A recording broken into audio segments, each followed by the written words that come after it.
Isang maswerteng gabi po mga ka-STL natin sa Bulacan.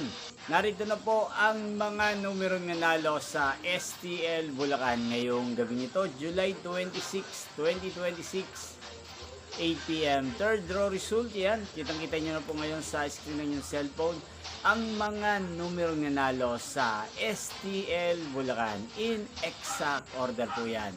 At kung maswerte namang natayaan nyo po ang mga numero niyan kanina, congrats po sa inyo. Araw-araw nyo rin pong napapanood ang resulta ng STL Bulacan sa channel ito tuwing 11 a.m., 4 p.m. at 8 p.m. Yan, sa mga gusto pong magpa-shoutout, mag-comment lang po kayo para bukas po sa first draw result ng STL Bulacan, i-shoutout ko po kayo. Hindi pong napanood ang resulta ng STL Bulacan sa channel ito, Roderick Hernandez TV. Muli nyo pong mapapanood ang resulta nito bukas ng 11 a.m. para sa first draw result ng STL Bulacan. Thank you for watching and good night po sa ating lahat.